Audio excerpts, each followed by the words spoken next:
Ninguna cadena montañosa en la Tierra ha moldeado un continente como los Alpes han moldeado a Europa. Durante milenios, estos colosales picos han sido mucho más que una frontera natural. Han sido una fuerza implacable, esculpiendo la historia e influyendo en culturas desde los imperios antiguos hasta las naciones modernas de hoy. Pero, ¿cómo exactamente han jugado los Alpes un papel tan crucial en dar forma a la Europa que reconocemos hoy? Bueno, para empezar, tenemos que mirar la geografía de lo que es esencialmente un enorme muro a través del continente. Imagina una colosal fortaleza natural extendiéndose por el corazón de Europa, con sus picos dentados y valles inmensos formando una barrera imponente. Estos son los Alpes, una cordillera tan vasta e influyente que yo la llamo la Gran Muralla de Europa. Y sí, sé que la Gran Muralla de Europa suele considerarse los muros de piedra en Croacia, pero dado el lugar geográfico de los Alpes, el nombre es muy aplicable. Más que solo un conjunto de montañas impresionantes, los Alpes son una poderosa fuerza geográfica, moldeando directamente la vida de quienes habitan en su abrazo e influyendo indirectamente en el clima, los ríos e incluso las culturas de todo el continente. Esta formidable cordillera se extiende por unos 1.200 kilómetros en un arco a través de 8 países europeos: Francia, Suiza, Mónaco, Italia, Liechtenstein, Austria, Alemania y Eslovenia. Es el sistema montañoso más alto y extenso que se encuentra enteramente dentro de Europa, cubriendo un área de unos 200.000 kilómetros cuadrados. Esto en realidad lo haría una cordillera bastante pequeña. Las montañas rocosas en Norteamérica, por ejemplo, abarcan unos 2 millones de kilómetros cuadrados. La historia de la formación de los Alpes es una de inmenso poder geológico, una dramática colisión que comenzó hace unos 65 millones de años. Es el resultado de las placas tectónicas africana y euroasiática empujando una contra la otra, lenta pero implacablemente. Esta presión continua hizo que la corteza terrestre se doblara, se plegara y se elevara, creando los picos imponentes que vemos hoy. Y este proceso aún sigue activo, aunque a un ritmo tan lento que nunca lo notarías. Dentro de esta vasta extensión, los Alpes no son un muro uniforme, sino un sistema complejo de muchas cordilleras distintas, cada una con su propio carácter único. El pico más alto, el Mont Blanc, alcanza 4.809 metros, en la frontera franco-italiana, junto a otros gigantes famosos, como el Matterhorn y el Eiger. Estos picos no solo impresionan por su altura, su aspereza, pendientes empinadas y cumbres dramáticas definen a Europa. De hecho, las montañas mismas tienen un profundo impacto en el clima y el tiempo a lo largo de Europa. Como una especie de gran muralla, los Alpes actúan como una significativa barrera climática, dividiendo el clima oceánico más templado de Europa occidental del clima mediterráneo al sur y el clima continental al este. Las nubes que llevan humedad desde el Atlántico son forzadas a elevarse por los altos picos, generando abundantes lluvias y nevadas en las laderas norte y oeste. Esto crea valles fértiles y grandes acumulaciones de nieve, cruciales para el ecosistema de la región y la actividad humana. Ahora bien, aquí es donde se pone interesante. A diferencia de muchas otras cordilleras, los Alpes no generan un fuerte efecto de sombra de lluvia. Esto se debe principalmente a que las montañas corren en una orientación este-oeste, y la mayoría de los patrones climáticos también viajan este-oeste. Hay un pequeño efecto de sombra de lluvia para la ciudad italiana de Turín, pero no es nada comparable con lo que vemos en gran parte del interior de Norteamérica con las rocosas. Por supuesto, la inmensa nevada en los Alpes no es solo un espectáculo escénico, es la fuente de algunos de los ríos más grandes e importantes de Europa. El Rin, el Ródano, el Po y el Danubio tienen sus orígenes en la región alpina. A medida que la nieve y el hielo se derriten, alimentan estos ríos, que luego fluyen a través del continente, proporcionando agua potable, irrigación para la agricultura y rutas vitales de transporte para millones de personas. El impacto es enorme. Un agricultor en los Países Bajos, a miles de kilómetros de los Alpes, depende del Rin para el agua, un río nacido del deshielo alpino. Esta abundancia de agua también contribuye a la formación de numerosos lagos enclavados en los valles alpinos. Lagos como Ginebra, Como y Garda no son solo impresionantes maravillas naturales, sino también cruciales embalses, regulando el caudal de los ríos y sosteniendo economías locales a través del turismo y la pesca. Basta decir que los Alpes han tenido un enorme impacto en la geografía de Europa.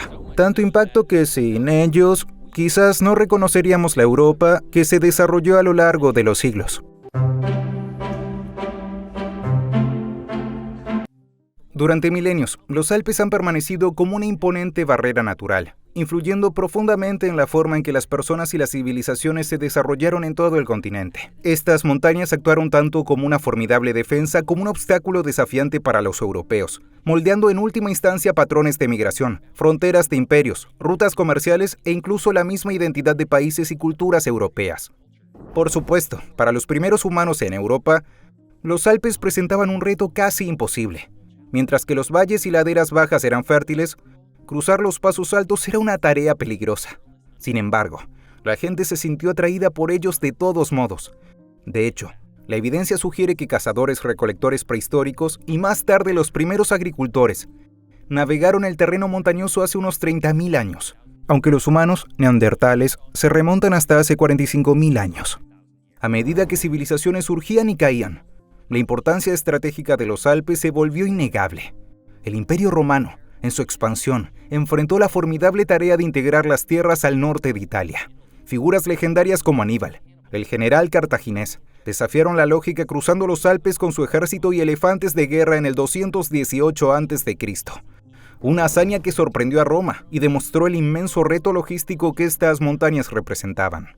Más tarde, las legiones romanas establecieron fuertes y fortificaron numerosos pasos, como el Gran Paso de San Bernardo, convirtiéndolos en arterias vitales para movimientos militares, comercio y comunicación. Durante la Edad Media, los Alpes continuaron definiendo fronteras e influyendo en dinámicas de poder. En gran medida sirvieron como una frontera natural, separando distintas esferas culturales y políticas. La fragmentada naturaleza de los valles alpinos contribuyó al surgimiento de comunidades independientes, como los primeros cantones suizos, que aprovecharon el terreno montañoso para defenderse de poderes feudales más grandes. Estas comunidades desarrollaron formas únicas de autogobierno y destreza militar, convirtiendo el difícil paisaje en una ventaja. Suiza, hasta hoy, solo ha sido realmente conquistada un par de veces.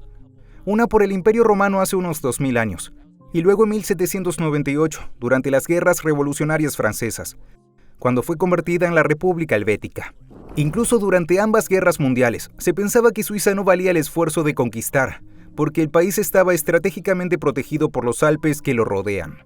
Por supuesto, las montañas no eran solo barreras defensivas, también eran rutas comerciales cruciales. A pesar de su dificultad, los pasos alpinos fueron conductos esenciales para mercancías que viajaban entre el norte de Europa y los estados mediterráneos. Comerciantes transportaban sal, vino, textiles y metales preciosos, fomentando intercambios económicos y la difusión cultural. El control de estos pasos a menudo se traducía en gran riqueza e influencia política, llevando a siglos de competencia y conflicto por estos puntos estratégicos. Los pueblos situados a lo largo de estas rutas, como Innsbruck o Ginebra, prosperaron como centros de comercio y hospitalidad. A medida que Europa continuó evolucionando y las naciones-estado comenzaron a formarse, los Alpes jugaron un papel importante en dónde terminarían las fronteras. Dado que siguieron actuando como una gran muralla natural, también terminaron creando las fronteras políticas de Francia, Italia, Suiza, Austria e incluso Alemania. Básicamente, el terreno escarpado hacía que la conquista continua y los viajes fueran difíciles, y casi resultaba más fácil trazar la frontera al inicio o en medio de las montañas que intentar extender el control sobre ellas. Así que llamar a los Alpes solo una cordillera es, en mi opinión, incorrecto. Durante milenios, literalmente separaron a pueblos y culturas. Más notablemente aún, permitieron que Roma y los posteriores estados italianos florecieran con relativamente poca interferencia. Sin ellos, vale la pena preguntar si el Imperio Romano habría existido alguna vez. Por supuesto, todo eso es pasado. Entonces, ¿cómo impactan los Alpes a Europa hoy? Hoy, la Gran Muralla de Europa continúa ejerciendo una profunda influencia en el continente en la era moderna. Aunque los desafíos de cruzarlos han sido superados en gran medida por maravillas de la ingeniería, ya sea carretera, tren o volando sobre ellos, las montañas ahora enfrentan nuevas presiones y juegan un papel aún más integrado en la vida europea. A diferencia de hace unos cientos de años, en el siglo XXI, los Alpes están lejos de ser una fortaleza aislada y difícil de cruzar. No, hoy no son un centro de actividad.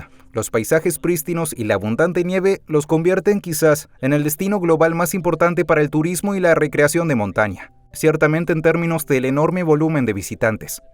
Cada año, aproximadamente 120 millones de personas acuden a los Alpes para esquiar, hacer snowboard, caminar, escalar, andar en bicicleta o simplemente contemplar la sobrecogedora topografía. Este influjo sostiene una industria masiva, brindando sustento a innumerables personas en comunidades de montaña, desde hoteleros e instructores de esquí hasta artesanos locales y restaurantes.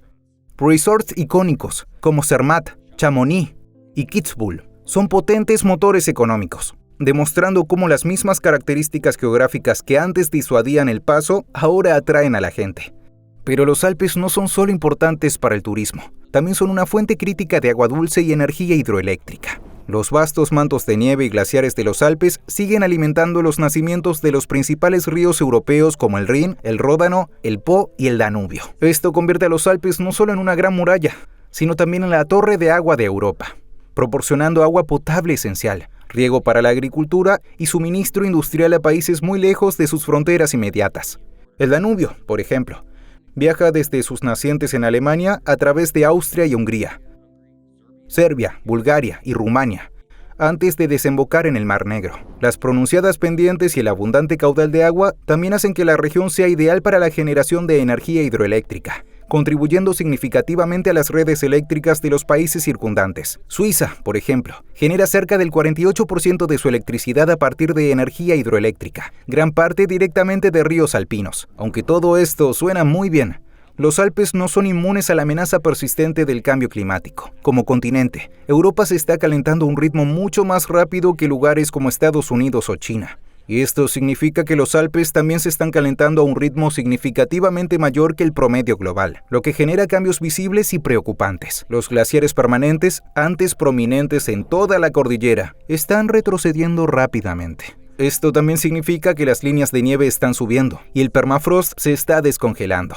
Esto tiene serias implicaciones, no solo para el suministro vital de agua que proveen, sino también para la estabilidad de la infraestructura de montaña y el futuro del turismo invernal. Esquiar en los Alpes es algo por lo que la gente viaja a Europa cada invierno. Pero si hay menos nieve, la gente dejará de venir, y las comunidades que han llegado a depender de ese motor económico sufrirán. A pesar de estos desafíos ambientales, los Alpes siguen siendo un corredor de transporte crucial, una sofisticada red de túneles y pasos, incluyendo el largo túnel de base de San Gotardo y el paso del Brennero. Permite un movimiento fluido de mercancías y personas entre el norte y el sur de Europa. Además, los Alpes sigue siendo una región de inmensa biodiversidad y de gran importancia ecológica. Sus variadas altitudes y microclimas sostienen una gama única de especies de plantas y animales, muchas de las cuales son endémicas de la región. La misma palabra, alpino, que se derivó de los Alpes, se ha aplicado ahora para referirse a cualquier cordillera alta, y es muy común que cadenas particularmente dramáticas adopten el nombre de Alpes, como los Alpes del Sur en Nueva Zelanda o los Alpes de Oregón en Estados Unidos. Hoy, unas 14 millones de personas viven en los Alpes. Esto incluye la mayor parte de Suiza y Liechtenstein, grandes partes de Austria y Eslovenia, y porciones más pequeñas de Alemania, Francia e Italia. Pero aunque estos son los únicos países que conforman los Alpes, puedes estar seguro de que, de una manera u otra, los Alpes impactan a todos los países de Europa. Así de prominentes e importantes son para el continente. Para Europa, los Alpes son mucho más que una simple cordillera. Y aunque se puede decir lo mismo de los Andes en Sudamérica o de las Rocosas en Norteamérica, los Alpes literalmente forjaron culturas, imperios y también países, lo cual simplemente no es lo mismo para la mayoría de las cordilleras del mundo. Espero que hayas disfrutado aprendiendo todo sobre los Alpes. Si fue así, quizá también disfrutes este video sobre el desierto más grande de Estados Unidos. Gracias por verme. Hasta la próxima.